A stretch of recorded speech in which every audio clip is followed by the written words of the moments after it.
शादीशुदा लोगों को जरूर पढ़नी चाहिए। पति पत्नी में झगड़ा हो गया।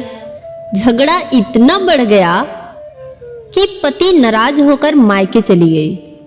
पत्नी का मायका दूसरे शहर में था, जहां पहुंचने में 4 से 5 घंटे लगते हैं। उसको अचानक से यूं देख मायके में सब अचंभित हो गए। मैंने पूछा कि बेटी यूं अचानक तू? पत्नी ने कहा कि ऐसे ही 4-5 दिन के लिए रेस्ट करने आई हूं। पत्नी अपने मायके में आराम से रह रही थी। मां के हाथ के गरम गरम व्यंजन और जलेबी खा रही थी। उसके वहां पहुंचने के बाद लॉकडाउन भी लग गया था। शायद लॉकडाउन भी उसके मायके आने का इंतजार कर रहा था। कई दिन बीत जाने के बाद पत्नी को पति की याद आने लगी, जो कि उसे अपने पति से बात करे हुए काफी टाइम हो गया था। उसने फोन नहीं किया तो उसके पति ने भी उसको फोन नहीं किया, क्योंकि वह भी उससे बहुत नाराज था। पति घर पर अकेला ही था। जो कुछ उसे बनाना आता उसे ही बनाकर किसी तरह अपना गुजारा कर रहा था। पत्नी को अपने पति की याद सताने लगी। अपना ही मायके अब उसे काट रहा था। उसने अपने पति को फोन किया। जब पति ने फोन नहीं उठाया तो उसको पति की चिंता भी सताने लगी थी।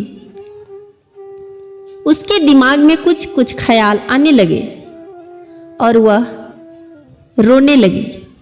उसकी मां ने जब देखा तो मां उसे देखकर सब समझ गई और अपनी बेटी को समझाने लगी कि देख बेटी, बेटी का असली घर तो उसका ससुराल ही होता है।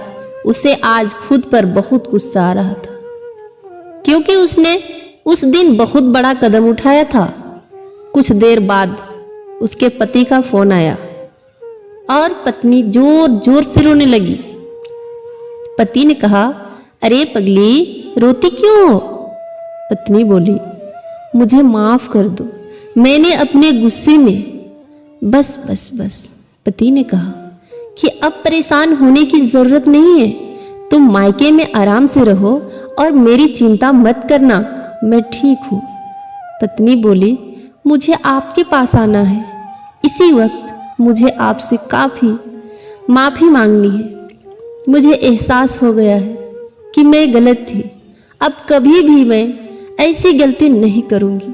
पति ने कहा, पर अभी कुछ दिन वही रहो, क्योंकि अभी फ्लू है। जैसे ही लॉकडाउन खत्म होगा मैं आपको लेने आ जाऊंगा। और पति ने फोन रख दिया। 2 महीने बाद पति अपनी पत्नी को लेने आए। पत्नी अब पति के साथ घर आई। पत्नी अपने पति से नजरें नहीं मिला रही थी। उसमें इतनी झिझक थी कि वह झिझक में चाय में शक्कर की जगह नमक डाल दी। वह चाय लेकर बाहर आई और चाय अपने पति के सामने रखी। पति ने जैसे ही चाय पी एकदम गुस्से में आ गए। उसने अपनी पत्नी को चाय पीने को कहा। पत्नी ने एक सिप लिया और कहा, मैं दूसरी चाय बनाकर लाती हूं। पति ने अपनी पत्नी का हाथ पकड़ा और कहा, तुम ऐसे ही गंवार बनकर रहो। और हां, आज की चाय भले ही बढ़िया नहीं है, बिल्कुल आपकी तरह है, जो हर रोज कुछ न कुछ गलती करती रहती है, फिर लास्ट में सॉरी बोलकर फिर से मना लेती है।